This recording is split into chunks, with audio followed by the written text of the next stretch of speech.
PuMa, he's just been showing really strong TVT play. He played Braddock. We saw that, quote, best game you've ever seen. It was the best game you've ever seen. And when Gretorp says that, he means youtube.com/NAStarLeague PuMa, week 4. /89AA4278659BCDR. What are you saying? That's the youtube.com. Like, oh. No, it's just youtube.com/NAStarLeague. I know, slash. You know how it's like. All right, man. Gosh, you don't know anything, man. You don't know anything. I do. I know something. I know our YouTube. I know that I know that you're Malaysian. And that you got a no. Like, what else am I? 1540 in their SATs. What else am I besides Malaysian? You're also a male. You're also a StarCraft player. You're also part Polynesian. Nope. And also you got a tinge of Malaysian with your part Australian as well, which explains your accent. I come from a land down under.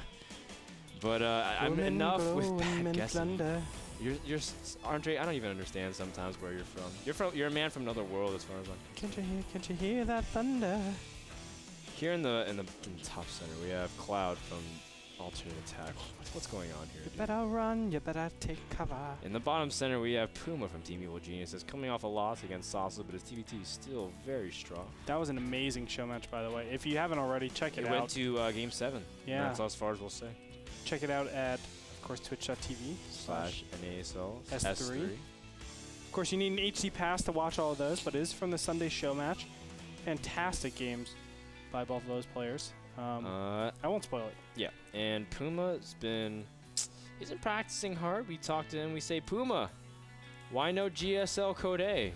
You know, it's like you win NASL, twice, and yet you can't even stay into GSL. And PuMa just like, oh, it's so hard. You know, he's just like saying, oh, everything is so hard, and it's so funny too, because like PuMa is just like such a fun, lovable guy, and you know, hopefully he can do well. But for now, we see PuMa going for a fast tech lab after his refinery. So we see also a fast tech lab here from ClouD, but it's a little bit delayed, just squeezing in an extra SUV or two.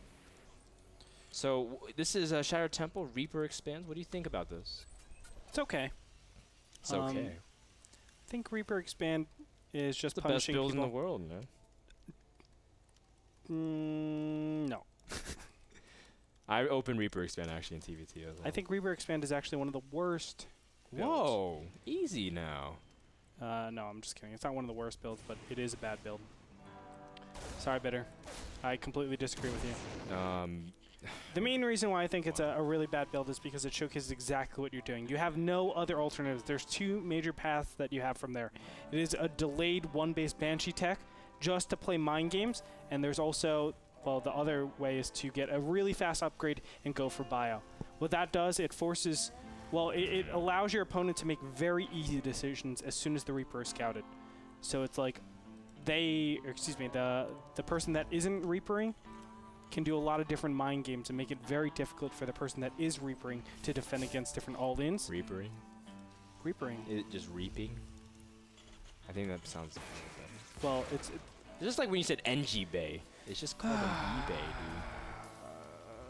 But, you know, I hear what you're saying. You know what I'm saying? There's also one build that you just forgot. Slayer's Boxer used to do Reaper Hellion. Yeah, that drops. was off. That was really cool when it worked. The one time it worked, it was really cool. The one time it worked. Yeah, it was That's sick. True.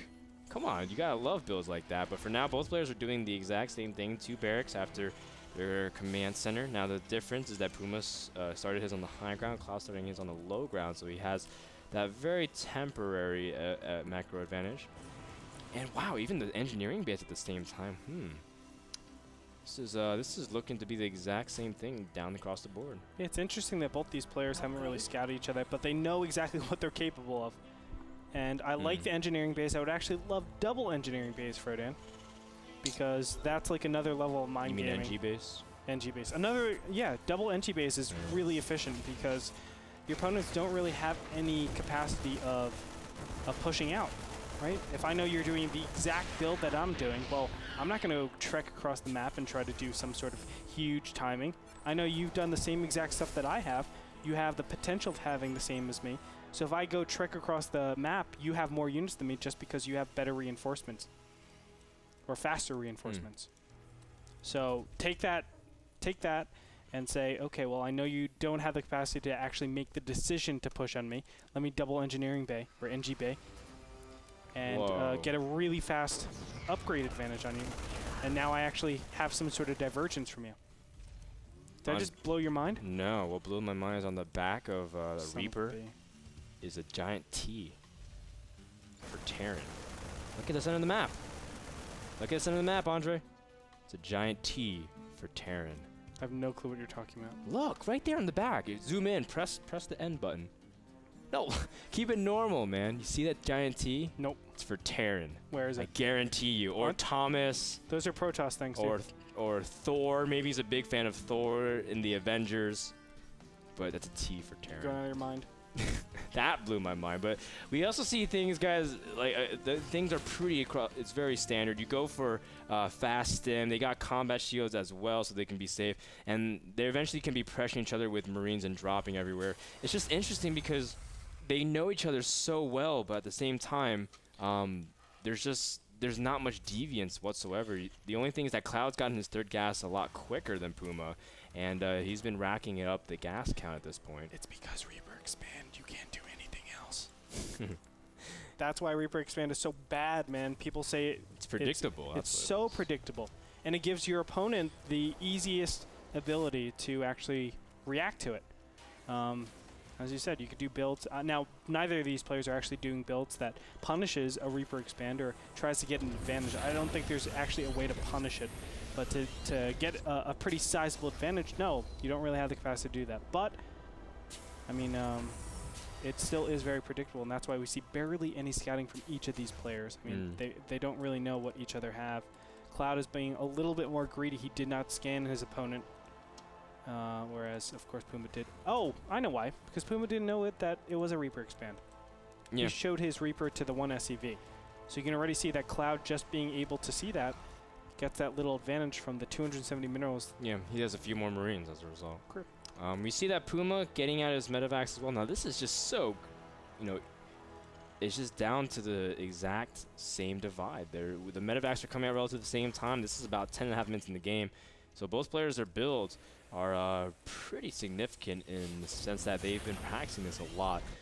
Now here comes an interesting point of the game where ClouD really wants to put on a little bit of aggression.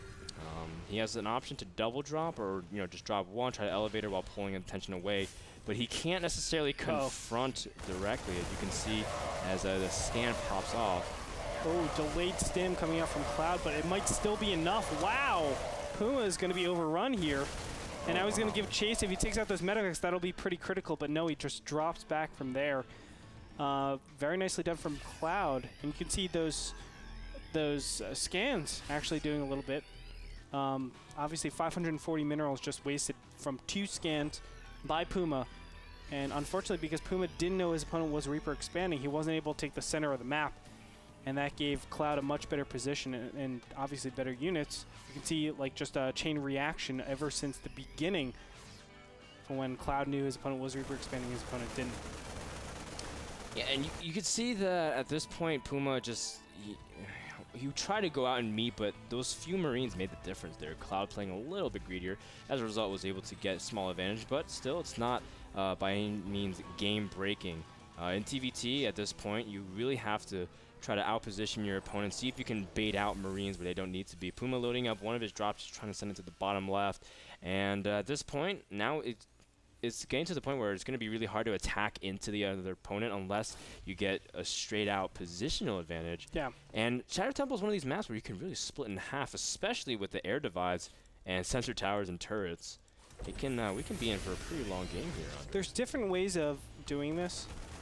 The most common way of actually splitting the map is just taking center control and suffocating your opponent, making it so hard for them to do anything.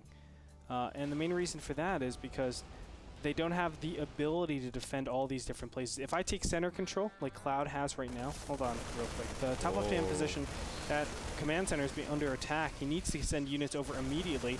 I don't think the orbital command center will go down, but PuMa's still able to do a lot of damage here. Yeah, and this gives PuMa a lot of information too. Yes. Cloud taking his third immediately. No 2-base, Marine tank. Any follow-up push. He can grab his third as well. That's the cue to actually push out into the middle of the map and do something about it. 1-1 for both these players, so no huge upgrade advantage, but it looks like, where is he going with this? He's going to take this third. You realize it's not a gold, right? I don't know. Well, he has Vikings, though. He knows it now. So he is looking to do pressure. Normally you won't go Vikings, because what purpose do they serve defensively, right? They're actually spotters for your siege tanks. So if you're getting Vikings, you're looking to, number one, take out the medevacs of your opponent, and number two, actually spot out for those siege tanks. Now, I like what we're seeing here. We see the units actually pushing over to the middle and trying to make it harder to read these drops.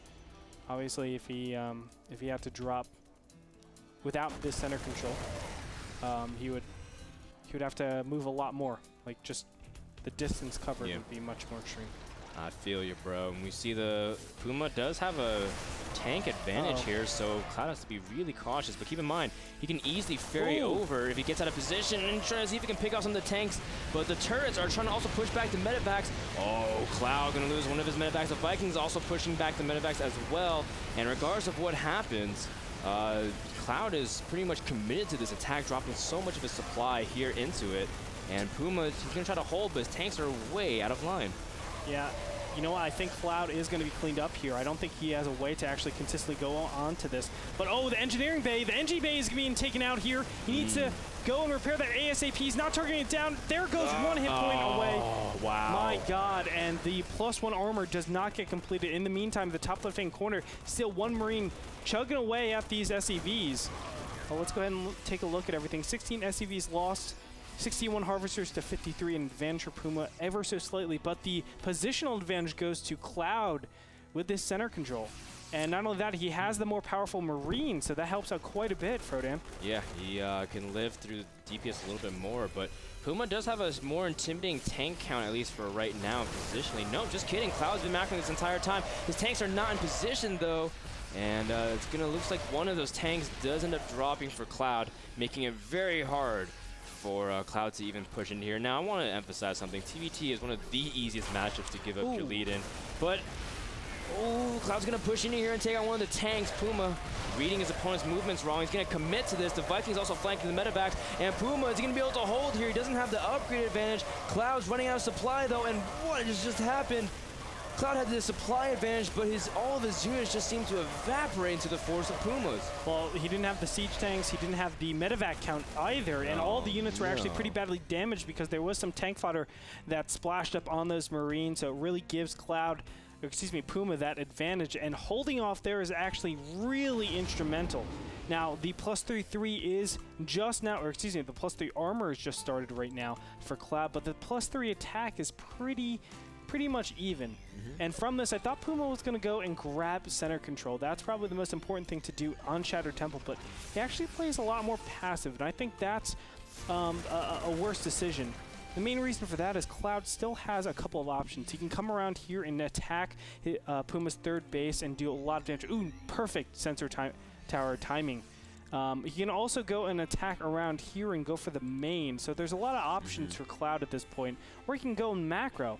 We're going to see something soon. A drop from PuMa is going to go for the top left-hand corner, and there are no units yet again over here. Very nice. Goodbye SCVs, sir. Yeah, he saw where the turrets were, so he purposely avoided them. And this is just going to be a huge pain in the butt. This is exactly what PuMa's great at. And you can see that he's just being really disruptive. Now, how will Cloud react? He's bringing a lot of his Marines here just to clean it up, but the damage already has been dealt. PuMa up 67 to just 50 Harvesters. Keep in mind, PuMa has 6 mineral patches on this exterior base here, and he hasn't really been able to catch up too much in terms of resource count, but regardless, PuMa looking very solid at this point, and I don't think Cloud can actually break him. Yeah, and it's a tough position because Cloud has the position advantage, but he doesn't have the economic advantage. So at this point, I think Cloud needs to take advantage of that and start utilizing his advantage. but he's been just so... I guess playing passive from here is okay as well, because PuMa doesn't really have a lot of options for efficient attacks. But it still is kind of rough. I mean, ClouD does need to do something about this. He can't just stay, you know, dormant this whole time.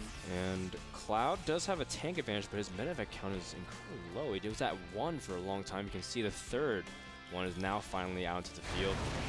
ClouD with quite an intimidating tank force, 13. And again in the top left-hand corner. Oh, man. These Marines, my God. And he's going to go for the Orbital Command Center. He needs to spring to action and start repairing that ASAP. Oh, it's going to be a race against time, but there's enough SCVs. And PuMa's like, okay, well, the SCV stopped running. Oh. I can focus it. Great management here, and the Orbital Command will live. Man, that was a close call. But during this whole time, PuMa's been moving across the center of the map here, trying to see if he can get into a better position with his tanks. He scans and sees an incredible amount of tanks. ClouD does a massive unsiege, though. And I'm always scared in those moments, especially when I play TVT. When you do a massive unsiege, ClouD's playing with fire at this point. A scan, realizing that he doesn't have the tank position. This is actually a really nice time for PuMa to go just inch up a little bit. Just slowly. Make it hard for his opponent to actually move around him. But at this point, this is when scans become so important. But here we go, a big death drop. And there are no turrets in the main. Marines are going to try to get over there, but it's not going to be in time. One siege tank is going to unload here. That will help out a little bit, but no units are in... are in position to prepare for this kind of drop, and there goes all the production of ClouD. This is very, very key for PuMa. Oh, there it is, GGG. Oh my God. PuMa takes game number 1 with a fantastic maneuver with his dropships, deceiving ClouD and reading the situation perfectly. We were talking about his TVT and how he just seems to react very well, assuming he has good Banshee control. But... He scanned perfectly. Read it, is able to, he says, okay, he's unsieged. He's dispositioned from the center. Man, that was very well done by PuMa. And all the time, also picking the perfect spots in the top left to constantly drop, making him think that that's the point where PuMa really wants to focus on. No, he's going to go for the main. I do want to say it was ClouD's game to lose at that point, though. He was ahead from the beginning. He had great position because of that. Taking that center control gives you so many more options than being the one that doesn't have center control. Obviously, PuMa had to trek a lot longer, and there are some key spots that ClouD should always just have something in defense. Sensor towers are a must. PuMa had 2 sensor towers up. ClouD didn't have any. Those things are map hacks. Go and use them. Go and build them, ladies and gentlemen. But yeah, I think it's because of that. He wasn't able to have units in position, and there were just... what was that? Maybe 5 different drops that just absolutely crushed ClouD. There was never a huge engagement, I thought, where the siege tanks could actually do something about it. ClouD still maintained his great position. He was able to do a lot of stuff from that, but he just didn't use his advantage. Half is in part to PuMa's great ability to actually see where his opponent's units are. Half was the fact that obviously PuMa was doing a lot of damage to his opponent. And really keeping ClouD at bay was the key to that victory.